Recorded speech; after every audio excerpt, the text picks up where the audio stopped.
You've probably had that moment where you stare at something you need to do, something simple, something that shouldn't be hard, and your entire body just refuses to move. Not because you don't care, not because you're lazy, but because there's this invisible wall between you and the task, and no amount of yelling at yourself in your head makes it go away. And then later, maybe hours later, maybe days later, you suddenly have all this energy for something completely random, something that wasn't even on your list, and you feel like a completely different person. And you wonder what's wrong with you. Why you can't just be consistent. Why you can't just do the thing when you're supposed to do the thing. Here's what nobody told you. Your brain isn't broken. It's just running on a different fuel system. And most of the time, that tank is sitting near empty, and you've been trying to drive cross-country on fumes without even knowing it. If you've ever felt this way, if you've ever burned out after pushing yourself to function like everyone else, stay with me. This might be the first time someone actually explains what's been happening inside your head your whole life. And if this resonates with you, go ahead and hit that subscribe button and leave a like, because we're going deep into the stuff most people never talk about, the invisible struggles that shape every single day. Let's start with what it actually feels like.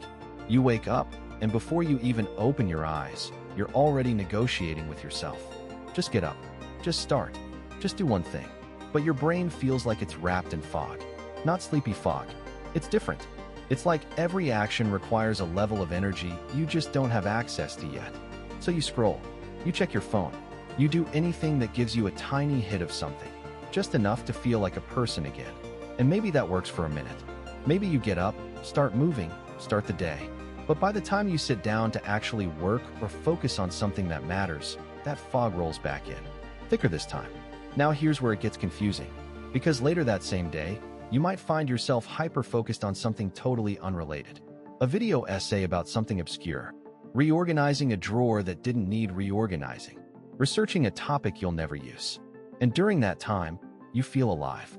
You feel capable. You feel like the version of yourself you wish you could be all the time. And then it ends. And you crash. And you look at the thing you were supposed to do, the thing that actually mattered, and it's still sitting there untouched. And the guilt hits like a wave. This is not a character flaw. This is your brain trying to regulate itself with a system that doesn't work the way most people's does. Let me explain it in a way that actually makes sense. Your brain runs on neurotransmitters, chemicals that help send signals between cells. One of the big ones is dopamine. You've probably heard of it. Most people think dopamine is just about pleasure or reward, but it's actually much more than that. It's about motivation. It's about the ability to initiate action. It's the fuel that gets you from thought to movement, from intention to execution. In a neurotypical brain, dopamine flows pretty steadily. There's enough of it hanging around to help you start tasks, stay on them, and feel okay while you're doing them, even if they're boring. But in an ADHD brain, or in many neurodivergent brains, that dopamine system is inconsistent. It's not that you don't have dopamine. It's that your brain doesn't release it predictably, and it doesn't always stick around long enough in the right places. So you end up in this constant cycle of either having way too much stimulation and focus, or almost none at all. There's no middle ground, no cruise control. And because you've probably spent your whole life being told to just try harder, just focus, just care more, you've learned to create your own fuel. Artificial fuel, stress, urgency, panic, guilt, shame. These things spike your system just enough to get you moving. So you wait until the deadline is so close you can feel your heartbeat in your throat. You wait until the consequences are real and terrifying. And then, finally, your brain kicks in. You work fast. You work hard. You pull it off. And everyone around you thinks you're fine. They think you're just a procrastinator. They think you work well under pressure. But you know the truth.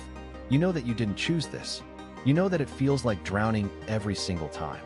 And here's the part that hurts the most. After you finish, after you pull off that last-minute miracle, you don't feel proud. You feel exhausted. You feel hollow. Because you just spent every ounce of energy you had, and now there's nothing left. And the next thing is already waiting. And you're supposed to do it all over again. Except this time, the panic doesn't hit as hard. This time, your brain has adapted. It needs more stress to get the same response. So you push even closer to the edge. And the cycle gets tighter, and you get more tired. This is what burnout actually is. It's not just being busy. It's running your brain on emergency fuel for so long that the system starts to break down. Your sleep gets worse. Your emotions get harder to control. You start snapping at people you love. You start avoiding things that used to bring you joy because they require energy you don't have. And you feel like you're failing at being a functional human, when really, you've just been running a marathon every single day while everyone else was walking. Now let's talk about why certain things feel impossible and others feel effortless. It comes down to how your brain assigns value. Not logical value. Not the value you consciously know something has, but neurological value. Your brain is constantly scanning for what's interesting, what's new, what's rewarding right now. If something doesn't light up that system, if it doesn't trigger enough dopamine, your brain literally won't prioritize it. It's not a choice. It's automatic. So when you're sitting there trying to do something boring but necessary, your brain is essentially saying, "This doesn't compute. We're not doing this. Find something else." And you can't override it with willpower alone, because willpower isn't the operating system here. Dopamine is. That's why you can spend 4 hours on something that doesn't matter and feel completely engaged, but you can't spend 4 minutes on something that does. It's not about discipline. It's about whether your brain is getting the neurochemical feedback it needs to sustain attention. And when it doesn't, everything feels like you're dragging a weight behind you. Everything feels harder than it should be. So what do? You've probably tried everything already. Planners, apps, alarms, rewards, punishments, promises to yourself that this time will be different. And maybe some of it worked for a week, maybe a few days, but then it faded because the system underneath didn't change. You were still trying to run the same brain on the same empty tank, just with a different route map. Here's what actually helps. And I'm not going to sell you a magic solution, because there isn't one, but there are ways to work with your brain instead of against it. First, you have to stop fighting the way your brain assigns urgency. If you need pressure to start, create it earlier. Set fake deadlines. Tell someone else about your goal so there's external accountability. Break the task into something so small that starting feels almost trivial. Not write the report. Just open the document. Not clean the house. Just pick up 5 things. Your brain needs a lower barrier to entry. Give it that. Second, you have to find ways to add novelty or interest to boring tasks. This sounds stupid, but it works. Change your environment. Work in a different room. Put on a specific playlist. Set a timer and race yourself. Pair the task with something your brain does find rewarding. It's not about tricking yourself. It's about giving your brain enough stimulation to stay regulated while you do the thing. Third, and this is the one people hate hearing, you need to protect your energy like it's a limited resource, because it is. You can't run on stress forever. You can't keep borrowing energy from tomorrow to survive today. That means saying no sometimes. That means resting before you're completely destroyed. That means not cramming your day with 17 things when your brain can realistically handle 3. It means being honest about what your baseline actually is, not what you think it should be. And fourth, you need to stop punishing yourself for how your brain works. The guilt, the shame, the constant self-criticism, that's not motivating you. It's draining you. Every time you tell yourself you're lazy or broken or weak, you're adding more weight to a system that's already overloaded. What if, instead, you just acknowledge that your brain works differently? What if you stop comparing yourself to people whose brains have a completely different operating system? What if you gave yourself the same patience you'd give to anyone else struggling with something hard? Because here's the truth. You are not weak. You have been trying to survive in a world that wasn't built for the way you process information, regulate energy, or sustain attention. You've been doing that without a manual, without support, often without even knowing why it was so hard. And you've made it this far. That's not weakness. That's resilience. That's strength you don't even recognize because you've been using it every single day just to get by. Your brain isn't broken. It's just different.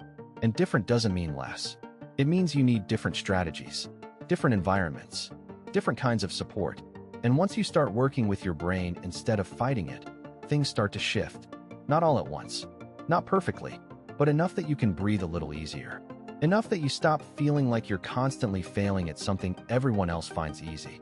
You've spent so long thinking the problem was you, your effort, your character, your worth. But the problem was never you. It was the fuel. And now that you know that, now that you can see it clearly, you get to make different choices.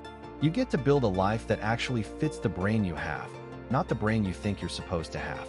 So the next time you hit that wall, the next time your brain refuses to cooperate, and you feel that familiar wave of frustration and shame, remember this. You're not broken. You're not lazy. You're not weak. You're just running on low fuel. And that's something you can work with. That's something you can change. Not by forcing yourself harder, but by finally, after all this time, understanding what's really been going on. And that understanding, that shift in perspective, that's where everything starts to get a little bit easier.